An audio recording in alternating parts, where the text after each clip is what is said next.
Frères et sœurs, nous nous préparons à vivre ce déconfinement tant attendu et nous percevons que ce moment est bien particulier, un kairos, car nous sommes mis devant la question peut-être un peu inquiétante, mais surtout vivifiante. Nous déconfiner, pourquoi faire? Pour vivre quoi de plus? Ou bien en moins? Et notre prière pour l'unité prend une tonalité bien particulière pour éclairer ce moment que nous vivons. D'abord personnellement, priez pour retrouver en Christ davantage d'unité intérieure, alors que tout ce qui remplissait et parfois dispersait notre vie a dû s'arrêter. Comment repartir? Pour vivre comment? Pour choisir à nouveau quelle vie? Mais en fait, c'est une chance formidable. Me décider pour le Christ, prendre le Christ comme boussole de mes choix, c'est retrouver en lui une plus grande unité intérieure pour choisir véritablement ce que je vis. Le Christ m'indique la direction, il centre ma vie, il éclaire le sens et concrètement oriente mes décisions. Prions aussi en cette veille de Pentecôte pour le déconfinement spirituel de l'Église.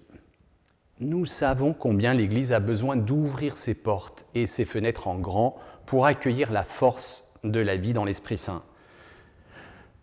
Une Église qui se replie sur ce qu'elle a peur de perdre étouffe. Chacune de nos églises est appelée à se renouveler, et ceci en accueillant l'Esprit qui travaille et parle au cœur d'une Église qui nous dépasse tous.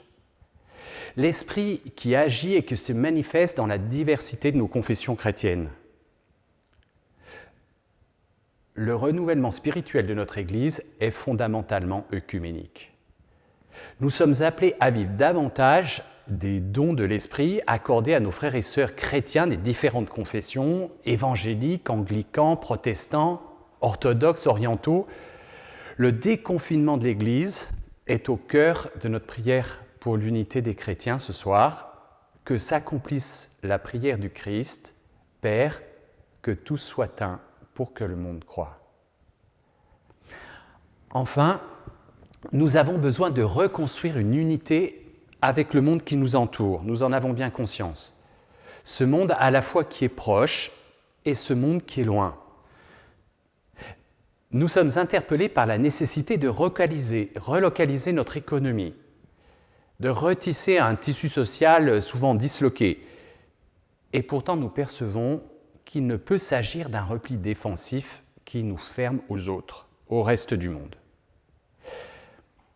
Le chrétien est celui qui est à la fois pleinement d'ici, en étroite solidarité avec ceux qui sont proches, mais qui sait aussi la dimension universelle de son identité de fils de Dieu et qui la partage avec ses frères de toute culture, de toute nation. Nous sommes appelés à partager les dons du Père avec les autres qui sont miens et avec les autres qui sont tiens. Je suis ici à l'abbaye d'Hautecombe, donc quelque peu en différé pour cet office de prière pour l'unité, parce que nous vivons actuellement les grands exercices ignatiens de 30 jours. Ils sont 34 jeunes à vivre ce mois de prière. Et je vous invite vraiment à prier pour eux comme ils prient pour nous. Qu'ils puissent et que nous puissions nous décider davantage pour le Christ, parce que c'est lui qui unifie notre vie personnelle, notre vie intérieure.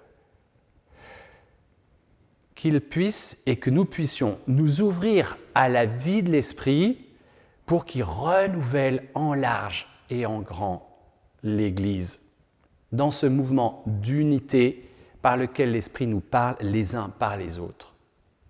Qu'il puisse et que nous puissions partager avec reconnaissance les dons que nous avons reçus du Père avec tous, avec ceux qui ont faim et soif de la justice, avec ceux et celles qui ont faim et soif de la parole de vie.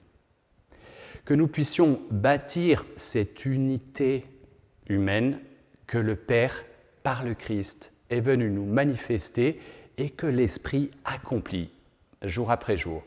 Que ce temps de déconfinement puisse éclairer notre monde d'une nouvelle manière. Prions et intercédons pour cette unité dans l'esprit.